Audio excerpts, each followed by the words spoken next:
Hey guys, so I am making some cream puffs that are gluten-free, or eclairs, or not puff pastry, choux pastry, whatever it is. Sounds fancy, but this is a very fun, quick, easy dessert that we make once in a while because the crust part or the pastry part is fairly simple. So you'll be surprised. I wanted to show you guys because if you hear any noise in the background, by the way, it's just family night we're having, so VeggieTales is on. We're washing dishes. We're doing real life. And that's what we're doing. I'll probably post the recipe in the description so you guys can have it. But here we go. I'll show you what the ingredients are and how we make it. Okay, so here are the ingredients. Very easy. We have some butter. We love Kerrygold grass-fed butter. It's awesome.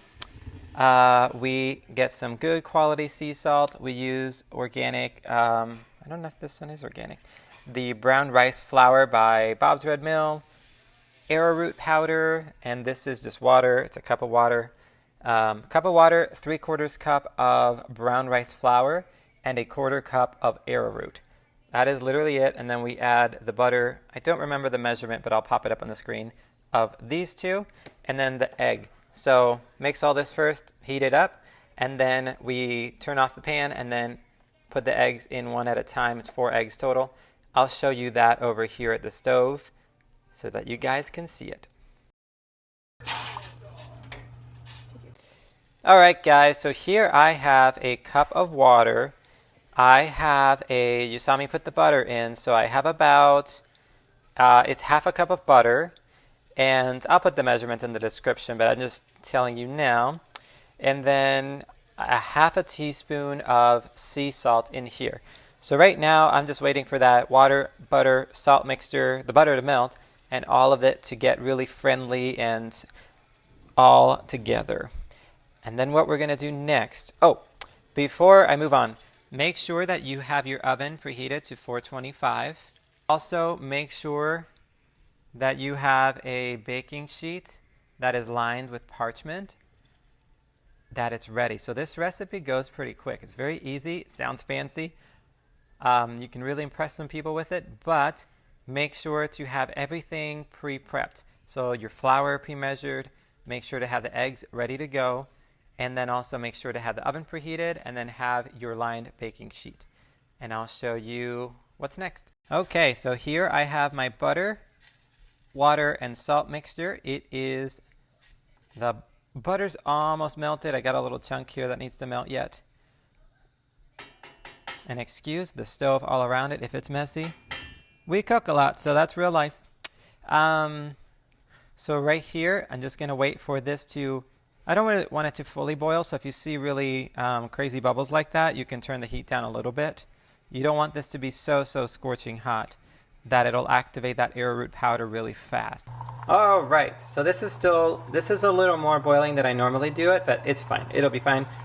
I have pre-measured here my 3/4 cup of, this is brown rice flour, and 1/4 cup of the arrowroot powder or arrowroot starch. And this is what's going to make, this is essentially the flour mixture. And you would think, oh no, then dump it all in there, it'll clump up. No, because all the fat in the butter, in there, it will make a beautiful smooth dough. So now start stirring this. I still keep the heat on low at this point. Then you can stir this around and see it doesn't really clump up. It makes a nice smooth dough. So I'm going to go ahead and stir this, get this to a smooth dough consistency.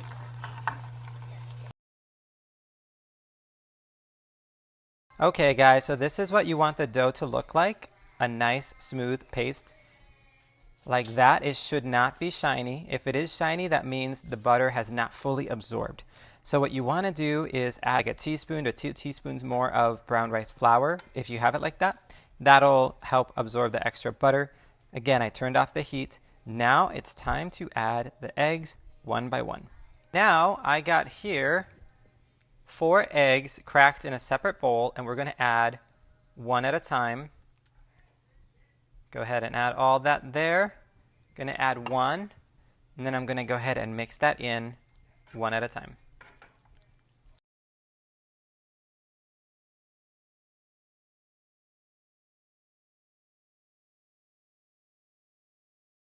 Okay, guys, so I incorporated all 4 eggs. If you saw, I added one by one until the mixture looked dry, and then like this doughiness of goodness. And now this is kind of it's a little thick, kind of elasticy dough that you want. You want to make sure there are no egg pieces throughout. It is nice and smooth, slightly dull. You don't want it to look shiny. Again, if it does look shiny, that means that the butter didn't fully get absorbed by the flour. So that's important because they won't puff if it's at that stage. You saw how easy that was, minimal ingredients. This took about, what, 15-ish minutes all to do. Now we're going to take this dough and we're going to go ahead and spoon it onto a pan or a baking sheet that's lined with parchment.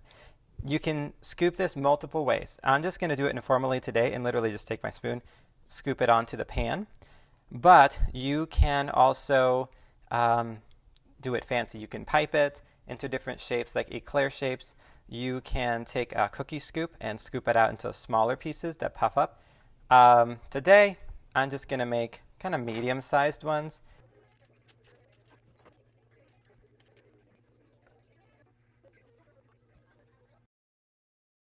All right, guys, so you see how at this point in time, they look fairly informal and like I just literally plopped them onto a pan.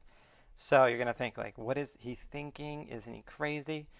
But I just plopped in a pan, made sure they're all fairly similar in size. That's the most important thing. If you make them all different shapes, some bigger, some smaller, they will bake at uneven temperatures and they won't fully rise. So right now we're going to go ahead and place these in the oven. Again, it was preheated at 425. And I'll put on the time description, or I'll put on the screen somewhere how long it is for, because I forgot to read the recipe. By the way, this is one of the recipes that we created because we've been looking for a cream puff eclair type recipe a long time ago, and we developed this recipe a long time ago because we wanted one really bad. It's amazing. So we're going to go ahead and pop this in the oven for X amount of time. You'll see on the screen, and then we will show you what they look like.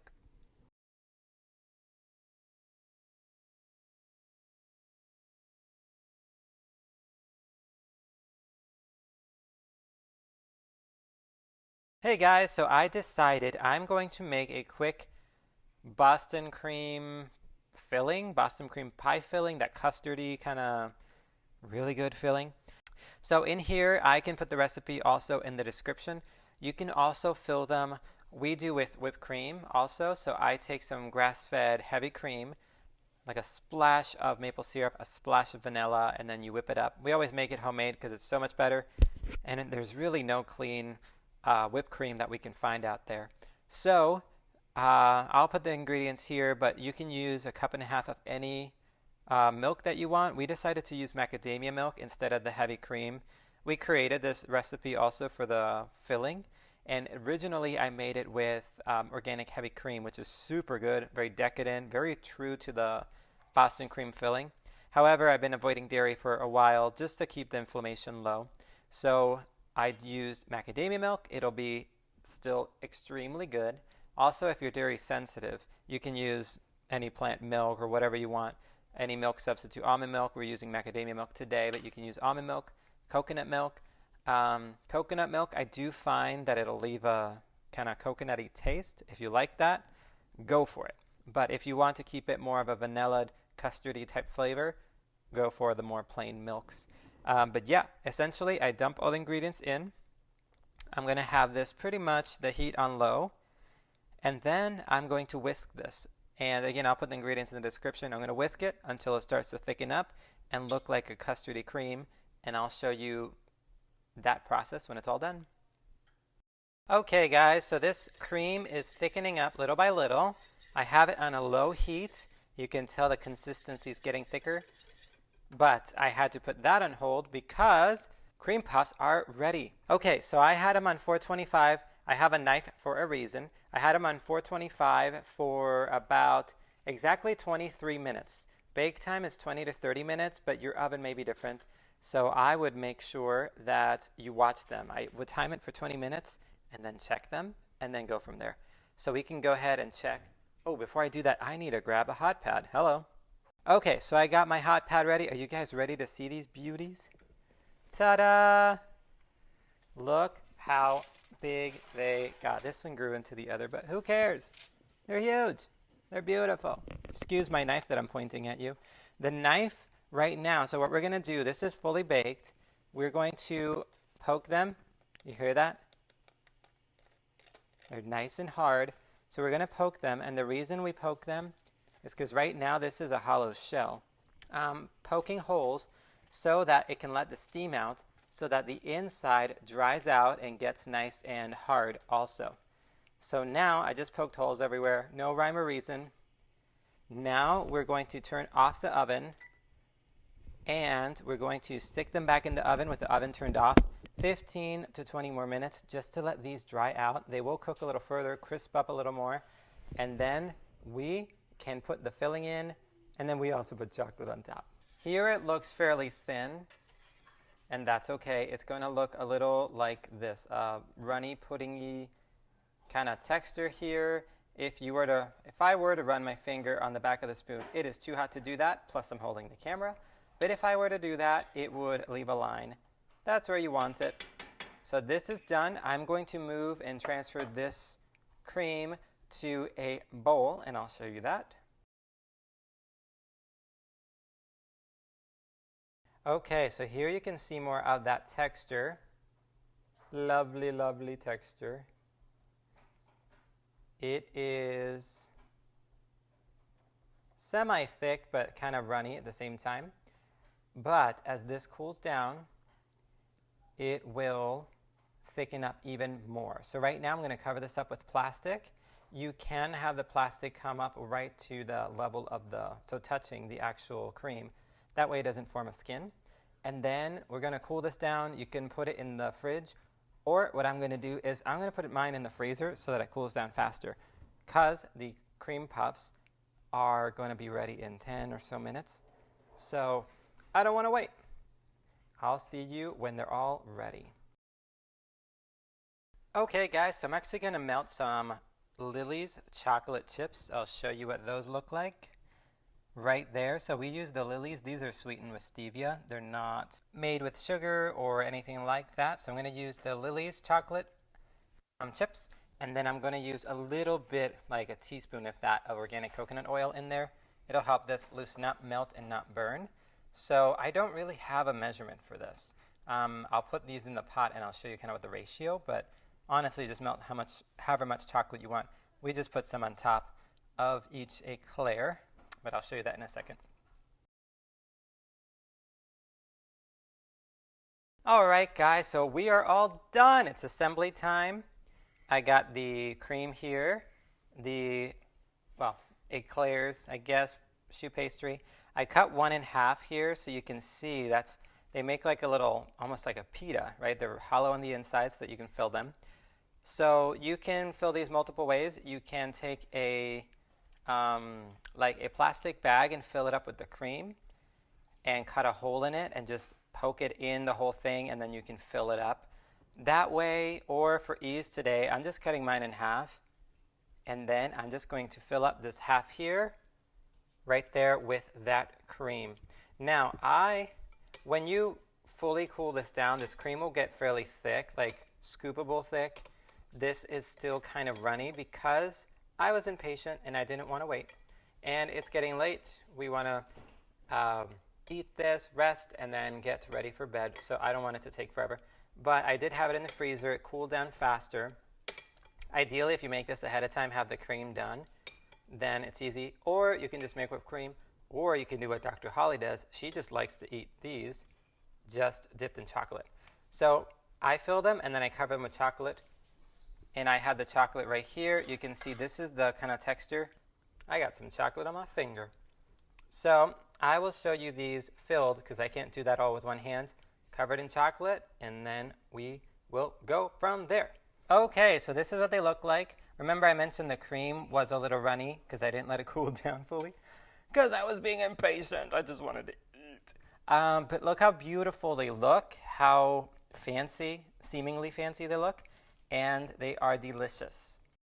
Okay, I'm excited. Are you excited to try this? So let me know in the comments below if you guys make this recipe, and how you liked it, if you tweaked anything, what filling ideas, because they're endless, the filling ideas.